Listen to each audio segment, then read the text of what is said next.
Oui, Irène Grosjean, effectivement, c'est une pionnière. Après, bon, il n'y a pas que Irène Grosjean, il y a plein de personnes aussi aux États-Unis et tout qui se sont mis au cru, mais exactement, et c'est la preuve vivante. Pareil, elle a plus de 80 ans, elle a une forme pas possible, donc c'est quelque chose qui existe depuis longtemps.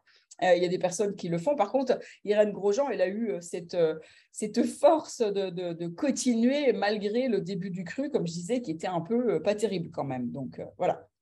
Non, c'est pas mauvais pour les intestins. Un intestin qui ne supporte plus le cru, c'est un intestin qui est déjà intoxiqué et qu'il faut rééduquer. Il y a un protocole pour rééduquer les intestins irrités, puisque c'est déjà irrité à partir du moment où on ne supporte plus le cru. Oui, par contre, il faut un robot ou un mixeur, parce qu'à la main, ça va être compliqué. C'est vrai.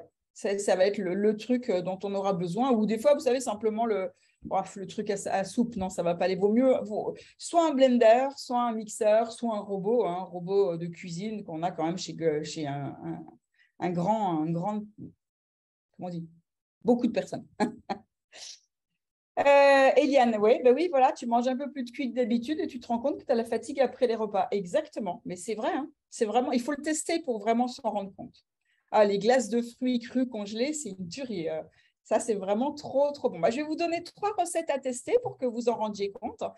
Non, c'est pas en fait, encore une fois, on ne prend pas une recette pour traiter un symptôme. Je n'ai pas une recette contre le diabète, je n'ai pas une recette contre l'hypothyroïdie, je n'ai pas une recette contre je ne sais quoi encore. C'est le fait de nettoyer avec les gestes détox que vous avez fait hier, le fait de mettre des vitamines et des minéraux avec les recettes et avec une alimentation crue, comme je vous l'explique aujourd'hui, et avec ce qu'on va voir demain, qui va redonner à votre corps tout ce qu'il faut pour fonctionner correctement et c'est lui qui va s'auto-guérir. Donc, encore une fois, on ne travaille pas avec les recettes en symptomatique, comme on pourrait faire avec une plante. On est toujours là pour rétablir cet équilibre entre les toxines. Les toxines, elles viennent aussi d'une alimentation qui est inadaptée. Le cuit ne va pas donner de nutriments et de minéraux, va donner des toxines. Donc, quand on mange du cuit, on fait des toxines. Rien d'autre, hein, ça apporte rien d'autre, en gros, si on schématise. Donc, le but, c'est justement d'arriver à rééquilibrer ça pour que la santé, elle soit présente, elle se fasse toute seule. Donc, on ne donne pas de recettes symptomatiques, on ne donne pas d'huile essentielle ou de plantes symptomatiques. La visée des huiles essentielles des plantes, on va s'en servir de temps en temps, mais il faut toujours penser à aller éteindre le feu. Quand on éteint le feu, la sirène d'alarme, elle va s'éteindre d'elle-même.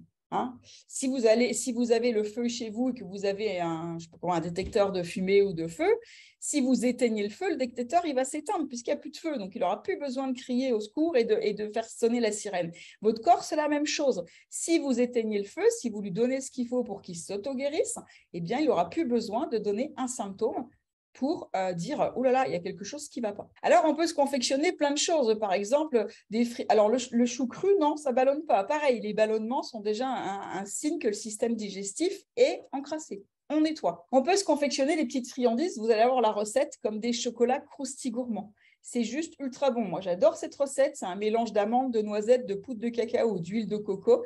C'est que des ingrédients, en fait, qui sont bourrés de vitamines, de minéraux et d'antioxydants. On peut en faire des boules de chocolat comme des truffes, on peut mettre une noisette à l'intérieur, on peut mettre une cranberries à l'intérieur, on peut mettre des pignons de pain dessus, on peut faire des mendiants. Enfin, après, libre, faut avoir envie d'être un petit peu créatif, mais c'est juste super bon. C'est un régal pour tes papilles et c'est un régal pour ta santé et c'est ça qui est juste sympa.